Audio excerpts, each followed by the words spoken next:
Bonsoir. On pourrait en mettre 1000 dans l'épaisseur d'un cheveu. Les nanoparticules sont infiniment petites. La grande nouveauté, c'est qu'une campagne de contrôle des chimistes cantonaux-romans vient de prouver leur présence dans des biscuits, sauces, céréales pour le petit déjeuner, etc. Il y a là un enjeu technique et une réflexion autour de la dangerosité de ces nanoparticules dans l'alimentation. On en parlera tout à l'heure après une question importante du point de vue de notre santé. Est-ce que j'ai le droit de me faire opérer hors de mon canton parce qu'ailleurs, il y a un meilleur spécialiste ou une meilleure méthode? La réponse est oui, mais on va voir pourquoi. Mieux vaut connaître à l'avance tous les obstacles, ça peut vous être utile.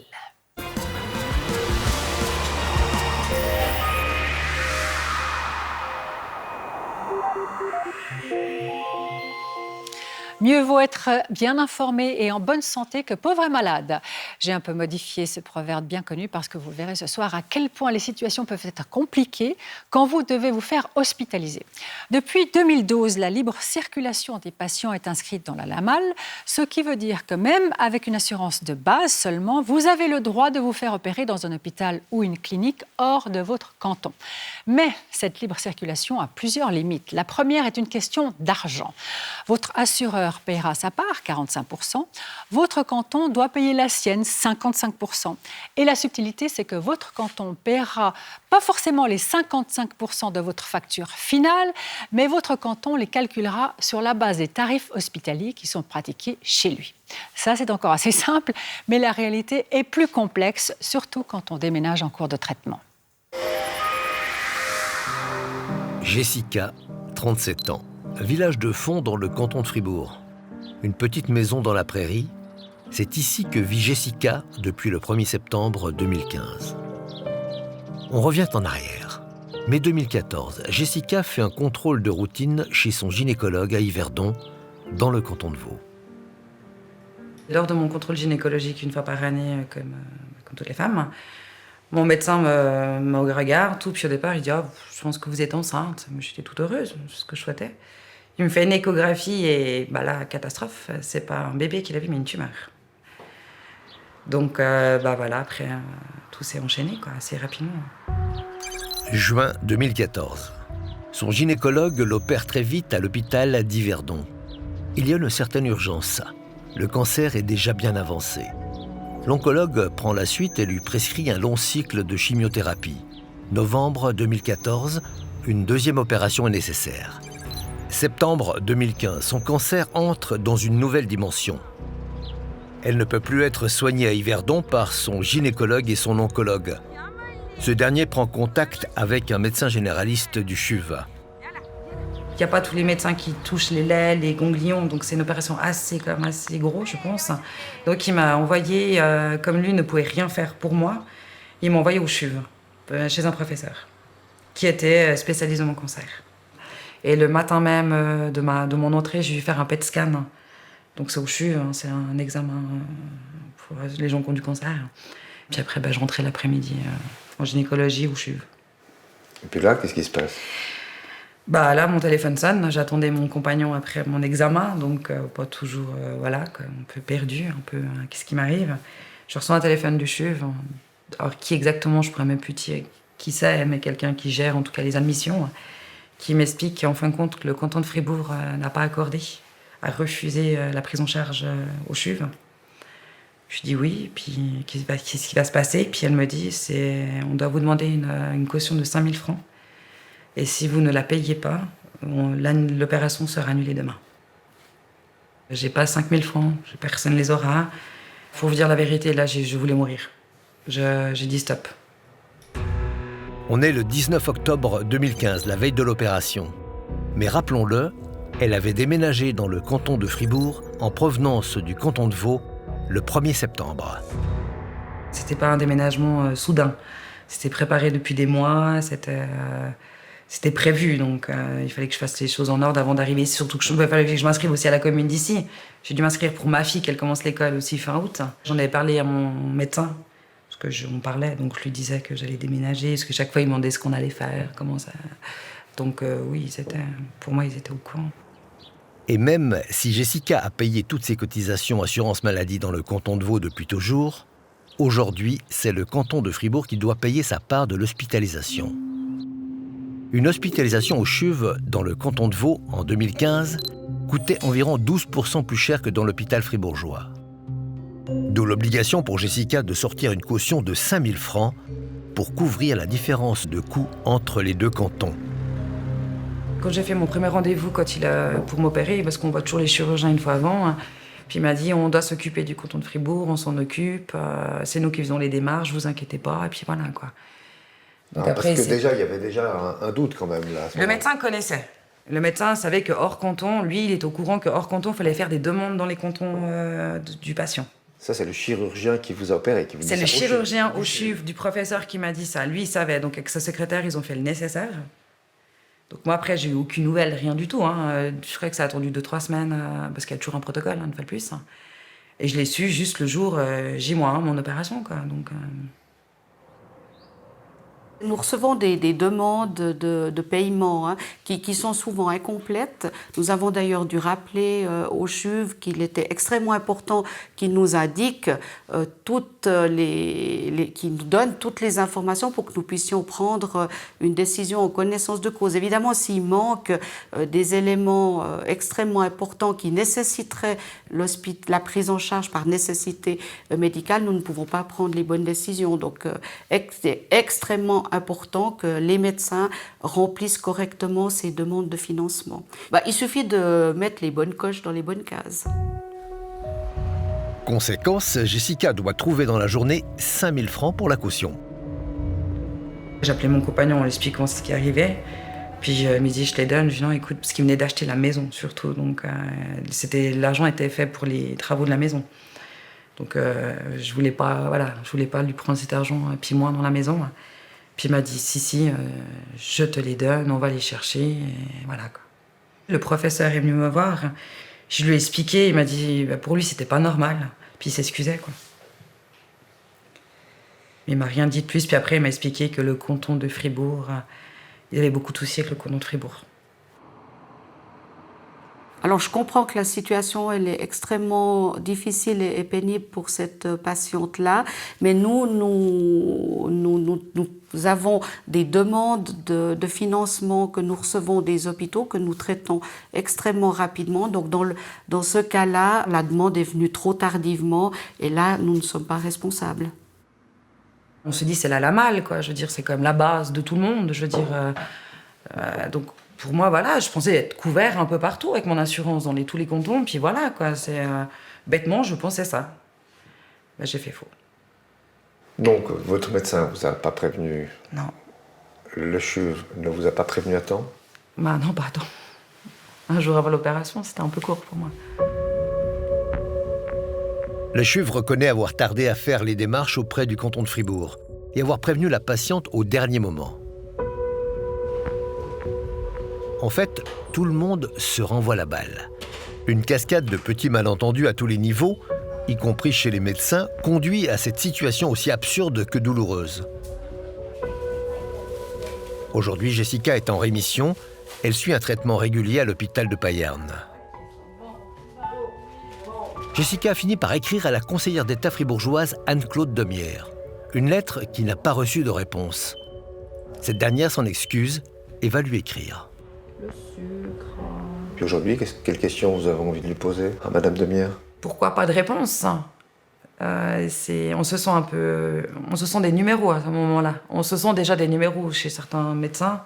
Et là, on se dit, on explique quand même qu'il y a quelque chose de grave. Pourquoi cela, quoi? Comment c'est possible?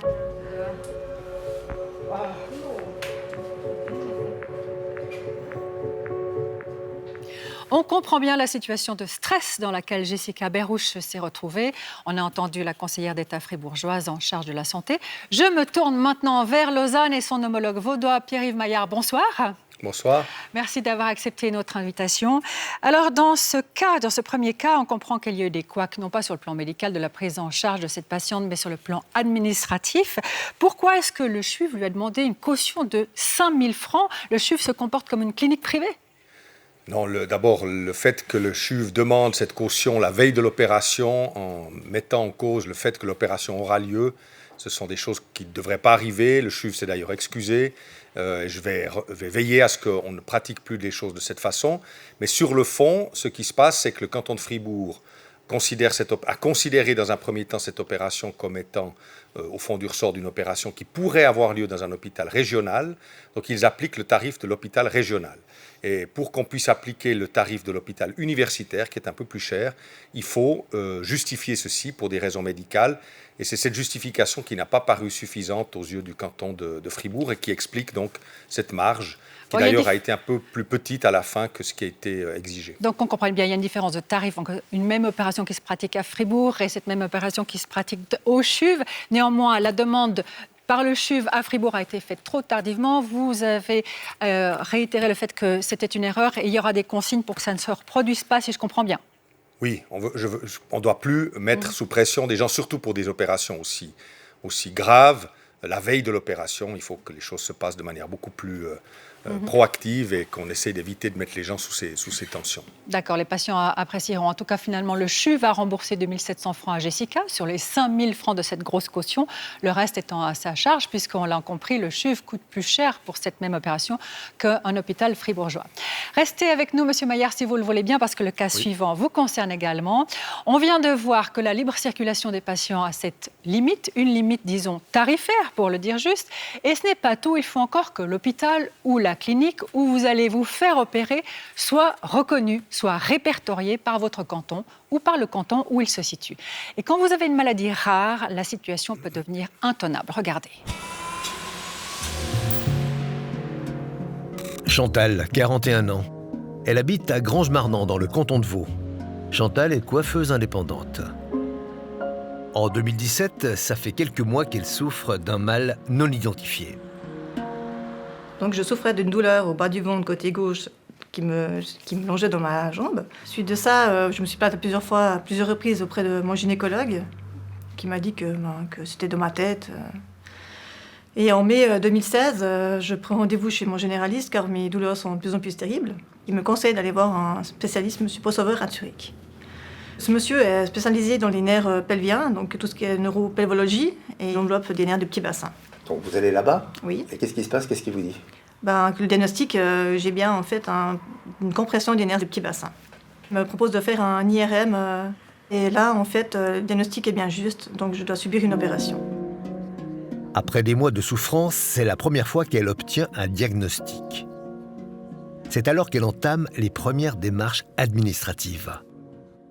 Le lendemain, je prends rendez-vous avec mon assurance, le groupe mutuel, afin de savoir pour le coût de l'opération. Et là, il me dit qu'il faut que j'envoie mes devis, que ce que j'ai fait. Et il me rappelle quelques jours après en me disant que c'est un charlatan. On ne peut pas dire n'importe quoi aux assurés. C'est un gestionnaire, si j'ai bien compris, qui a émis cette appréciation. Eh bien, ce n'est pas à lui de le faire. C'est au service médical. Le gestionnaire gère le dossier, le service médical fait de la médecine. Ça traduit autre chose, à mon avis, qu'une colossale sottise. C'est que ces gens n'ont pas compris qu'il y a de l'humain derrière. Ils n'ont pas compris que ce n'est pas un assuré qui est là pour emmerder le groupe mutuel, mais c'est un assuré qui demande à l'aide. Nous avons contacté le groupe mutuel, qui nous répond bien sûr que le terme charlatan est inapproprié et pas admissible dans la bouche de l'un de ses employés.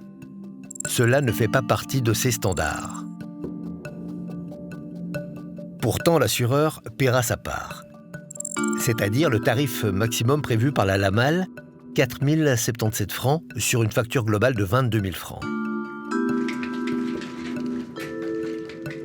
Le spécialiste en neuropelvéologie a diagnostiqué une compression des nerfs pelviens, ce qui va singulièrement et médicalement compliquer les choses. Tu y vas, toi? Pour Chantal, la course d'obstacles commence pour savoir qui va payer le reste de la facture. Suite à l'histoire de l'assurance, c'est mon généraliste qui a pris contact avec la SSP, donc la santé publique, afin de discuter avec une personne de là-bas. Et là, ils ont décidé de poser mon dossier médical chez le directeur médical du CHUV, que celui-ci a envoyé chez une spécialiste viscérale du CHUV, ensuite chez un neurologue, et que ces 3 personnes disaient qu'ils ne pouvaient rien faire dans ce secteur-là. À ce moment, Chantal n'a physiquement été reçue par aucun médecin vaudois. Apparemment, la neuropelvéologie du docteur Possover n'inspire pas vraiment les spécialistes du CHUV. Ce qui est parfaitement compréhensible, la discipline n'étant pas très connue, pour ne pas dire reconnue pour l'instant, dans le monde médical. Le neurologue, il va s'occuper des nerfs et il ne peut explorer que les nerfs dont il a une approche. Les nerfs du petit bassin sont très très bas dans le petit bassin, ils sont à l'intérieur de l'os. Un neurologue ne va pas commencer à examiner des femmes par voie vaginale. Sinon, il aurait des problèmes un peu juridiques le lendemain, ou tout du moins des problèmes avec la presse. Le gynécologue, il est habitué à examiner par voie vaginale, mais il s'occupe de l'utérus, l'urologue de la vessie et le coloproctologue du rectum. Mais il n'y a aucune spécialité qui s'occupe des nerfs du petit bassin en dehors du neuropelvéologue.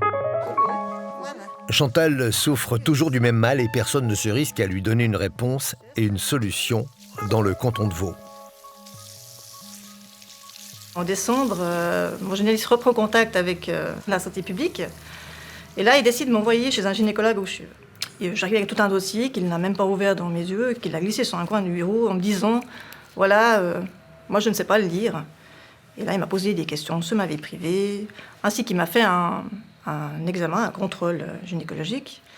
Et je suis partie sans réponse. Et il m'a dit qu'il me rappellerait d'ici 2 semaines. Eh ben, 2 semaines après, toujours rien. De téléphone en rendez-vous raté, de courrier en démarches variées, la balade médicale de Chantal se transforme alors en cauchemar administratif.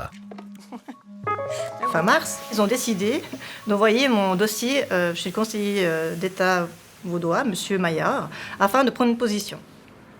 Mi-avril, n'ayant pas de nouvelles, j'ai mis un courriel à son assistante. Et on ne met toujours pas de nouvelles. En juin, je relance avec un email. Elle me téléphone 3 jours après. Elle me dit je comprends bien, mais M. Maillard n'a pas fait d'études médicales et qu'elle ne comprend pas pourquoi ce dossier devrait être chez M. Maillard. Et là, elle me dit ben voilà, si vous avez l'argent et que vous croyez en cette personne, ben, je vous conseille de vous faire opérer par lui ou vous restez comme vous êtes. Comme Chantal n'a pas l'intention de rester comme vous êtes, elle doit trouver 20 000 francs pour une opération certes peu fréquente, mais remboursée par les assurances de base de nombreux pays européens. Les patients qui viennent en général de la Scandinavie, la Norvège, la Suède, le Danemark, la Finlande, les assurances prennent ces opérations en charge, tout le traitement, l'assistance aussi, sur l'argumentation que dans leur pays, il n'y a personne qui peut le faire. Alors, ils envoient la patiente dans nos mains et prennent tout en charge. Chantal n'a plus le choix. Elle a trop mal. Elle s'est fait promener durant des mois sans qu'aucun médecin du canton de Vaud ne vienne à son aide. Plus le choix et surtout pas le choix de l'hôpital. Son chirurgien opère maintenant dans la clinique Pyramide à Zurich, une clinique très privée qui n'est répertoriée dans aucun canton. Je ne voulais pas encore attendre 4 mois ou 5 mois pour un rendez-vous, pour me dire qu'on ne peut rien faire ou qu'il n'y a pas d'autres alternatives. Et moi, je n'en pouvais plus. Franchement, ça fait une année. Et voilà. Donc du coup, j'ai décidé de me faire opérer. Dans la douleur, elle commet probablement une erreur qui va lui coûter très cher, en refusant des examens complémentaires qui lui paraissent inutiles. Là, je peux très bien comprendre que la patiente dise « Mais pourquoi je dois faire ça, ça, ça ?» Monsieur Possever, pour lui, c'était clair.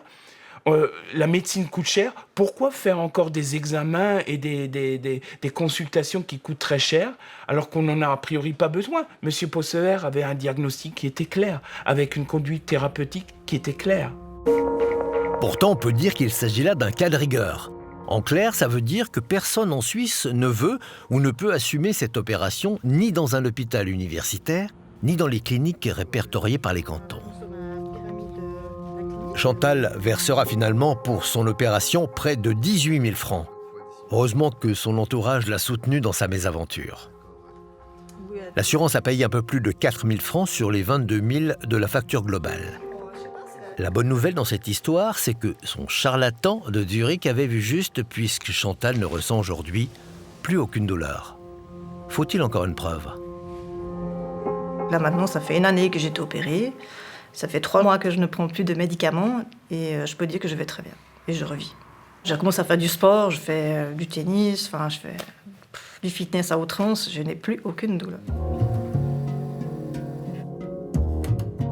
Pierre-Yves Maillard, je vous retrouve. Merci d'être avec nous encore un moment. Donc, on l'a vu dans ce témoignage, le cas de Chantal, qui a dû finalement se décider à se faire opérer dans le canton de Zurich, faute de trouver de réponse assez rapidement dans le canton de Vaud. Votre département aurait été d'accord de prendre en charge la part de l'assurance de base dans un premier hôpital, une première clinique dans laquelle elle aurait pu se faire opérer, le docteur Possover ayant changé de clinique.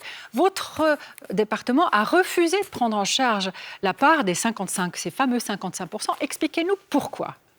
Tout simplement parce que le docteur Possover a changé de clinique. Il était dans une clinique qui était répertoriée par le canton de Zurich. Et puis il est allé dans une clinique qui ne l'est pas. Et donc nous n'avons pas la possibilité légale de payer des traitements dans une clinique qui n'est pas listée par un canton. Même dans un cas d'urgence comme dans celui de Chantal, dans lequel elle nous dit bien, elle avait de plus en plus mal, elle s'est fait balader dans les services administratifs. Alors, ce qu'il faut dire ici, c'est que nous étions en train d'examiner le cas de votre patiente, de la patiente que vous avez interrogée. Il aurait été possible, probablement, de l'opérer au CHUV, malgré ce qui est dit par ce docteur. Mais simplement, cette patiente n'a pas été jusqu'au bout des procédures. J'admets peut-être qu'elles étaient longues, mais là, j'ai une autre version du côté du CHUV qui considère qu'ils auraient pu aller plus loin dans l'examen. Malgré ça, nous avons accepté de financer une hospitalisation dans une clinique privée zurichoise, mais pourvu simplement qu'elle soit listée. Et ce qu'il faut dire aussi par ailleurs, c'est que vous aurez peut-être vu les tarifs, mais les tarifs que pratique tant la clinique d'Irslanden que la deuxième clinique dans laquelle le docteur Possover va sont plus du double du tarif reconnu.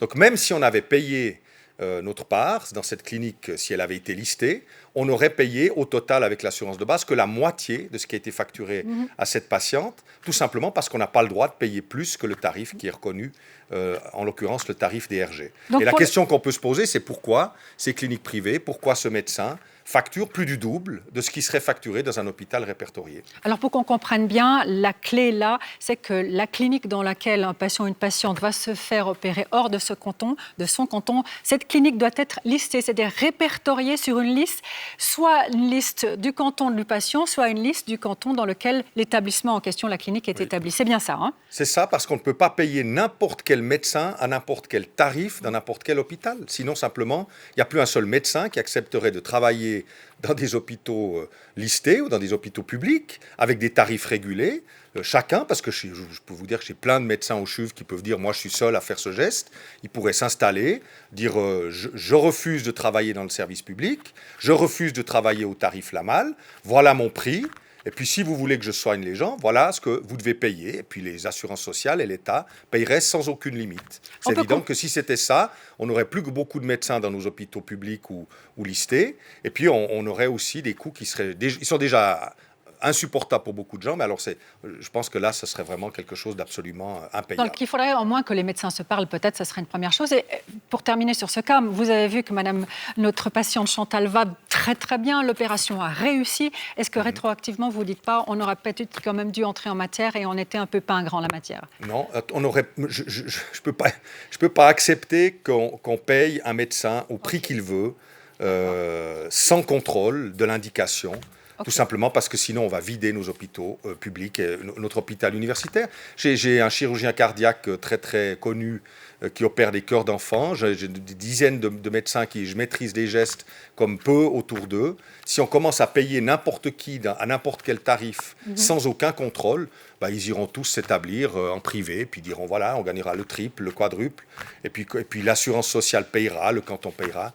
Ça, c'est juste pas possible. Ok, on vous a bien compris. Il faut un minimum de cadre et on essaye de le faire. D'accord. Malheureusement, il y a des fois des situations où le patient rythme pour le diagnostic, non, pas où le patient trinque, mais où le rythme pour poser le diagnostic est peut-être trop lent. Ça, je peux l'entendre, mais au-delà de ça, je ne vois pas comment on aurait pu faire autrement dans cette affaire. Alors, je vous garde encore un petit moment, si vous voulez bien, Pierre-Yves Maillard, parce qu'on a déjà vu que le droit de se faire opérer hors de notre canton a deux limites. 1, le tarif hospitalier. 2, le fait que l'hôpital ou la clinique qui vous recevra doit être répertorié. On vient de le comprendre. Et ce n'est pas encore terminé. Il y a une question de quota maintenant qui provoque des combats juridiques sans fin. Et c'est le patient qui trinque. Témoignage. Moulunda, 55 ans. Il vit à Coutances, dans le canton de Fribourg. Moulunda souffre d'une hernie discale. Les infiltrations, les antidouleurs ne suffisent plus. Il commence à avoir de mauvaises sensations dans la jambe. Pour lui, la solution passe par une clinique de Lausanne. C'est en faisant des recherches sur Internet qu'il a découvert une nouvelle technique, moins invasive, qui permet de récupérer plus vite. Il en parle à son médecin traitant qui lui recommande cette opération. Il prend contact avec la clinique Boisser à Lausanne. Convaincu par le procédé, il donne son feu vert au chirurgien. Le feu rouge viendra d'ailleurs. Je devais me faire opérer le 12 juin 2018. Une semaine avant l'opération, j'ai eu le téléphone de la clinique, la comptabilité qui m'a dit que non, je ne pourrais pas être opéré parce que l'État fribourgeois ne veut pas participer ou payer les frais. Ils m'ont dit que normalement, ça s'est toujours passé, que l'État fribourgeois a payé. Et puis, je suis comme parmi les premières personnes que ce mois-là, ils ont commencé à bloquer. Ce qui veut dire qu'il y a un système de quotas. Ça, j'ai appris après. Après, ils me diraient que oui, ils ne veulent pas financer parce que Lausanne n'a plus de quotas pour opérer les gens, tout ça. Le patient découvre alors la théorie des quotas, concept vaudois repris par le canton de Fribourg.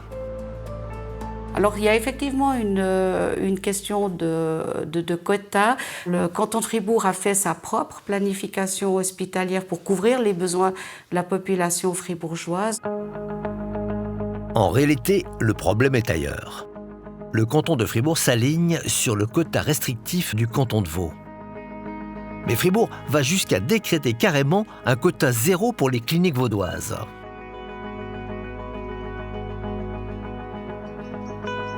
Aujourd'hui, pour donner suite à des recours de patients fribourgeois qui relèvent un vice de forme dans le mandat que le canton de Vaud attribue à ses cliniques, Fribourg est contraint de revenir en arrière.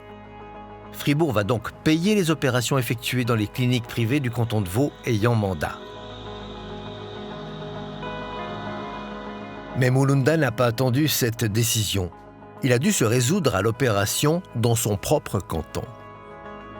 Comme la douleur persistait, et puis je commençais à perdre la sensibilité à la jambe gauche, je commençais même à tomber deux fois comme ça toute seule, parce qu'il n'y avait plus la jambe était faible. Après, je suis retourné de nouveau chez mon médecin traitant, qui a pris contact avec le docteur de Fribourg. Et puis c'est lui qui m'a examiné, qui a vu que j'avais plus de force dans la jambe. Et que j'ai risqué de... Parce qu'avec le temps, ça peut paralyser les pieds. Je devais me faire à tout prix opérer. Donc j'étais dans l'urgence. De toute façon, l'hôpital fribourgeois possède les compétences pour opérer une hernie discale. Non, ils font la méthode ancienne, la méthode traditionnelle, on peut dire, où ils ouvrent le dos, et puis ils enlèvent la hernie, et puis après ils bouchent comme on peut. J'ai été opéré le 29 août à la clinique Sainte-Anne de Fribourg. Ça s'est bien passé? Oui, l'opération s'est très bien passée. Mais on récupère un peu lentement et puis c'est un peu lourd après. Nous, ce qu'on veut, c'est absolument utiliser l'axe. Non, là, vous êtes trop sur les genoux. C'est absolument utiliser cet axe qui est plus au niveau des hanches. Là, plus sur le dos pour compenser cette faiblesse. Voilà l'interprétation fribourgeoise de la libre circulation des patients. Patients qui constatent qu'on ne peut pas forcément aller n'importe où et faire n'importe quoi. C'est clair qu'on ne peut pas faire n'importe quoi, aller n'importe où. Mais si on suit la loi, d'après les services de santé de la Suisse, on peut se faire opérer dans tous les hôpitaux de la Suisse. Enfin, on peut se faire soigner, pas opérer, mais se faire soigner dans tous les hôpitaux de la Suisse. Et puis dans mon cas, comme cette spécialité n'était pas à Fribourg, c'était un peu difficile, quoi. Là, cette zone-là. Hein. Ok, je vous laisse redescendre. Le cas de Mulunda Ngoy n'est pas exceptionnel. Il donne lieu à des bras de fer entre vous, Pierre-Yves Maillard, et puis Philippe Ducor. Bonsoir. Bonsoir, madame. Vous avez une double formation. Vous êtes avocat, vous êtes aussi formé en médecine, et puis vous enseignez le droit de la santé. Et vous avez défendu souvent des cliniques privées par rapport à des cantons. Alors, pour qu'on comprenne bien pour le téléspectateur ce qu'est un quota, il y a d'abord un quota qui peut s'appliquer à l'intérieur des cantons, c'est-à-dire un canton a le droit de dire « je limite le nombre de patients couverts par l'assurance de base ». On ne parle que de l'assurance de base ici, d'ailleurs, et je le limite à un fait qu'ils peuvent être soignés dans des cliniques privées sur mon territoire. Ça, c'est le quota intracantonal. On est d'accord ? Tout à fait. Tout à fait. Le truc, c'est que pour vous, le problème, il y a une limitation aussi extra-cantonale et c'est ça que vous combattez. Pour quelle raison ? Parce qu'au fond, les quotas intracantonaux sont certes admis dans le cadre de la planification hospitalière. Chaque canton doit s'arranger pour assurer des soins stationnaires, des soins hospitaliers à l'ensemble de sa population. C'est la planification, c'est normal. Les cantons romans ont décidé de mettre un certain nombre de quotas, OK, on l'admet. Maintenant, à côté de ce système, si vous voulez, assez directif de planification, il y a le système du libre choix, qui est quelque chose de complètement à côté et qui permet à chaque citoyen suisse, donc, en tout cas chaque personne domiciliée en Suisse, donc assurée en assurance de base, de se faire hospitaliser dans n'importe quel hôpital de Suisse, pour autant que cet hôpital est répertorié, dit la loi, c'est-à-dire figure sur une liste hospitalière de l'un des cantons suisses. Et quelles limites combattez-vous, avez-vous eu à combattre jusqu'en remontant au tribunal fédéral, par exemple ?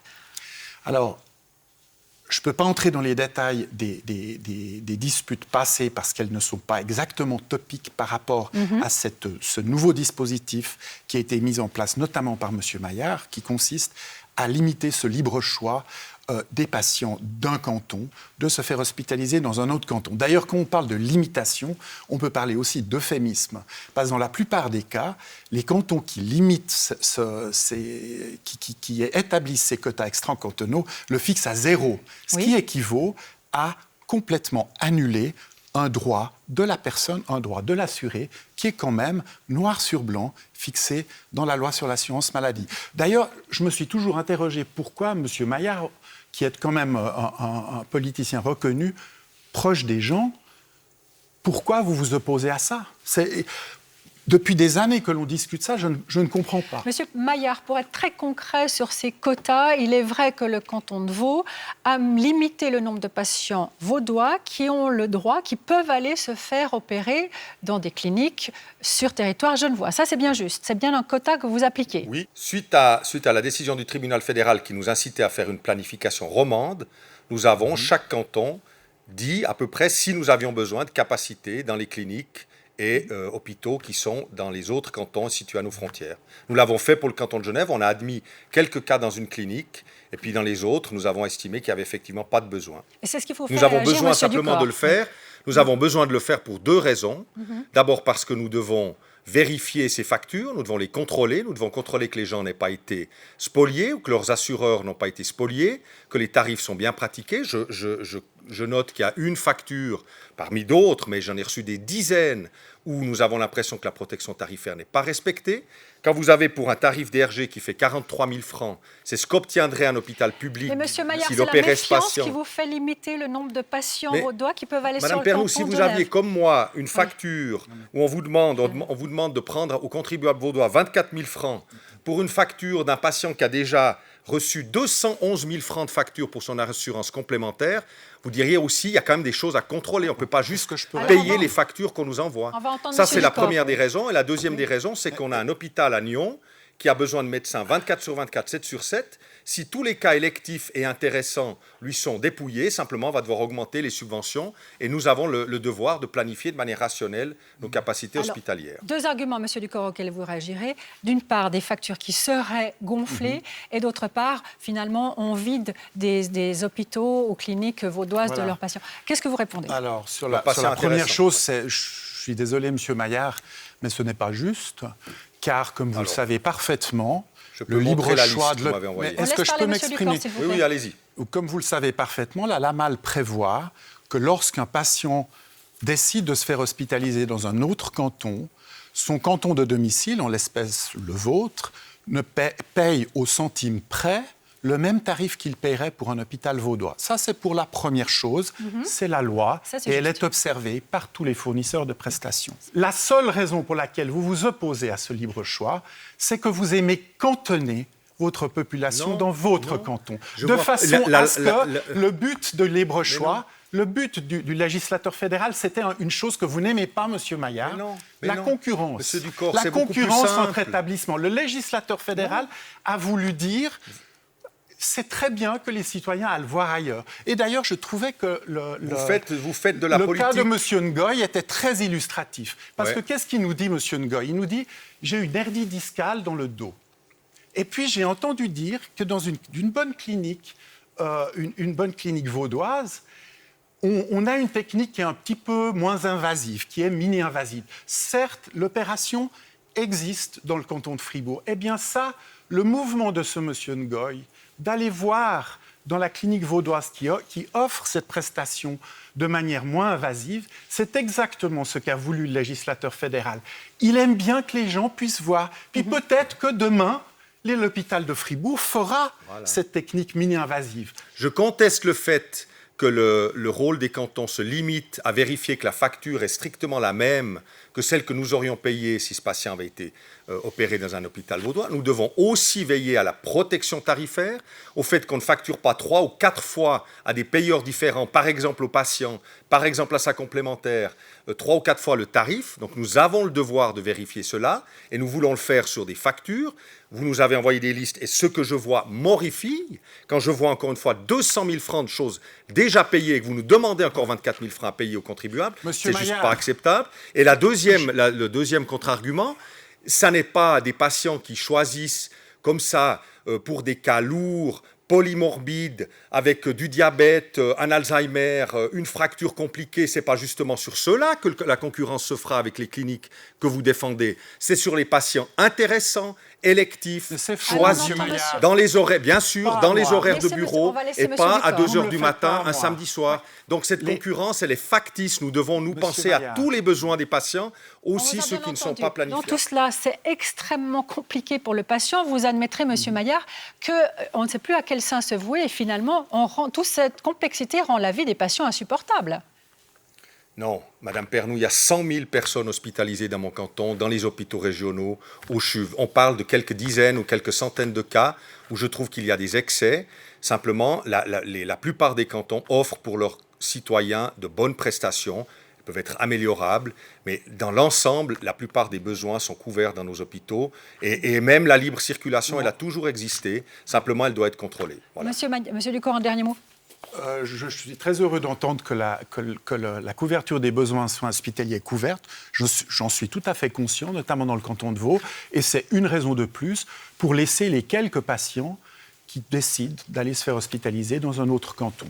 D'accord. Alors, on ne vous remettra pas d'accord, je l'ai dit. Finalement, peut-être les tribunaux auront encore à s'en occuper, on ne l'espère pas, et que les patients se renseignent. Merci, messieurs. Bonne soirée à tous les deux. On aura compris que la liberté de se faire opérer hors de son canton est sacrément limitée à plusieurs niveaux. Mieux vaut prendre des précautions en amont, comme le conseille l'avocat Gilles-Antoine Hofstetter.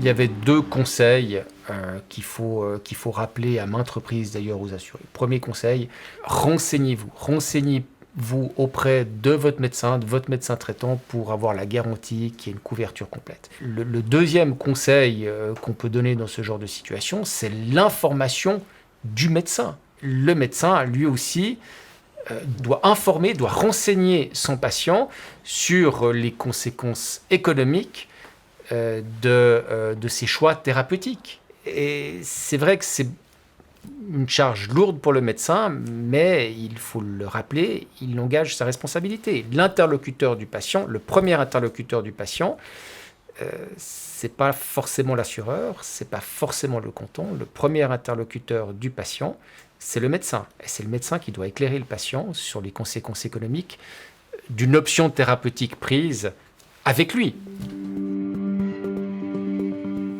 La vie des assurés n'est pas un long fleuve tranquille, on l'aura compris. Toutes ces limitations au droit de se faire hospitaliser hors de son canton sont compliquées, c'est vrai.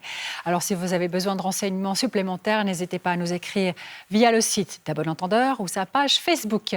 Ces reportages ont été réalisés par Dominique Vimin et Yves Pouliken.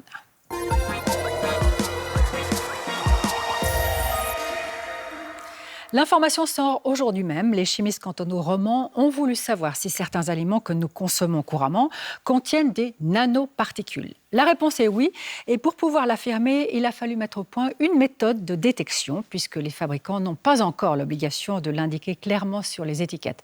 Ils y seront contraints dans 3 ans seulement. En attendant 2021, mieux vaut être renseigné, même si la question sur la dangerosité des nanoparticules n'est pas encore tranchée. Les explications d'Étienne Duval.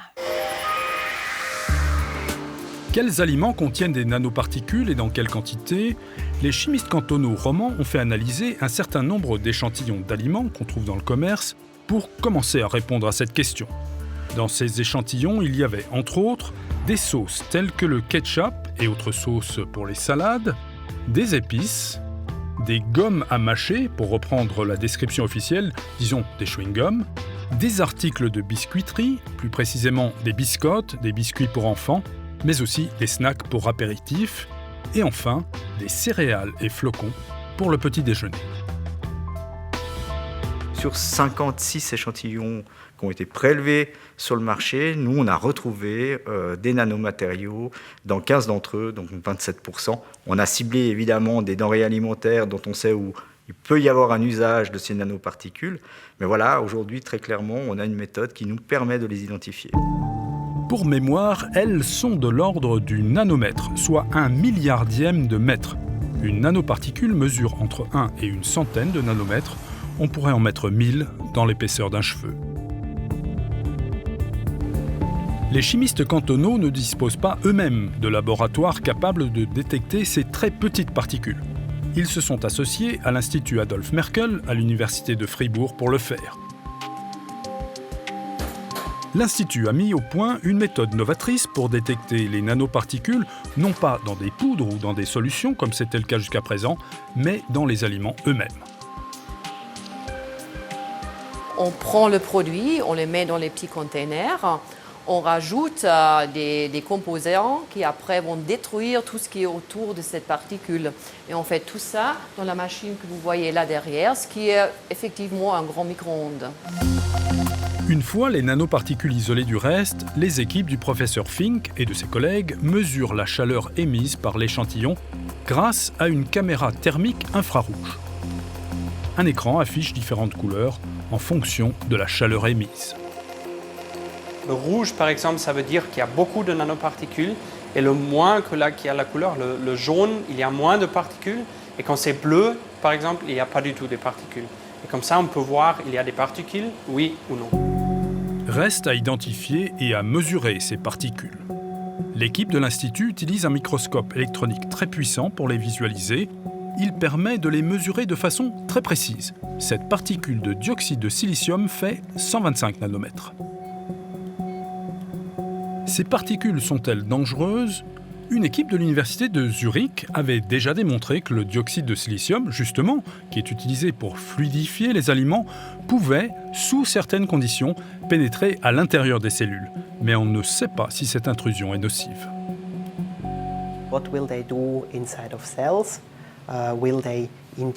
Que feront-elles une fois à l'intérieur des cellules ? Vont-elles provoquer des réponses inflammatoires ou rester là ? On ne le sait pas actuellement. On le sait pour certains systèmes de cellules. On connaît le comportement de certaines particules absorbées par des animaux. Mais les études sur des organes humains sont très limitées. Autre point d'interrogation, l'interaction des nanoparticules avec les aliments eux-mêmes. Là encore, il y a plus de questions que de réponses.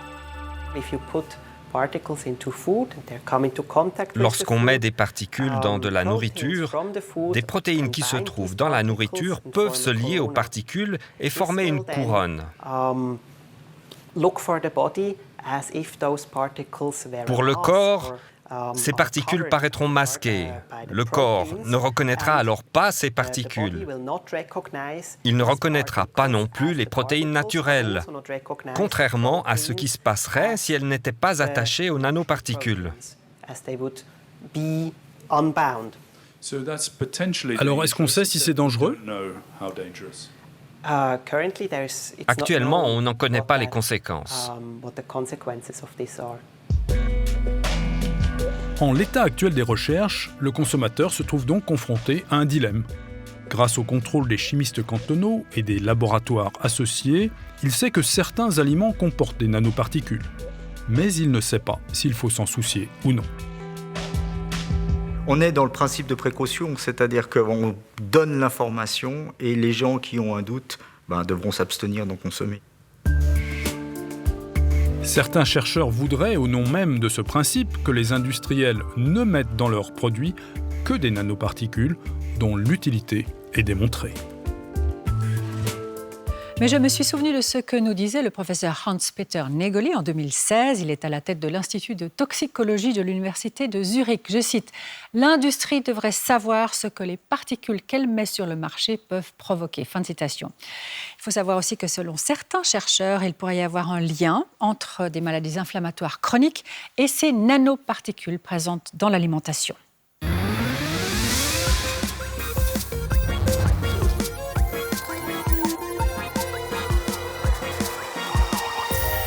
Est-ce qu'on a le droit de se faire enterrer dans un carton ou de répandre des cendres en haut du Cervin?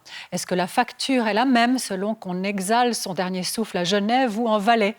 Des questions incongrues, vous me direz? Eh bien, pas du tout. Notre enquête parfaitement pragmatique vous éclairera sur les démarches à faire, les décisions à prendre en cas de décès d'un proche et surtout sur les tarifs pratiqués dans le secteur des pompes funèbres. Certains, vous le verrez, ne font pas du tout confiance à leurs concurrents. La méfiance règne et les prix ne sont pas toujours faciles à obtenir et ils sont même très variables. Mardi prochain, émission de circonstances, 3 jours avant la fête des morts, fête du souvenir, qui se pratique dans de nombreuses cultures. Mais un bon entendeur pas du tout déprimant, non. Il y aura des touches d'humour et l'on parlera aussi d'abonnement de ski. À mardi prochain, d'ici là, portez-vous bien. Très bonne fin de soirée.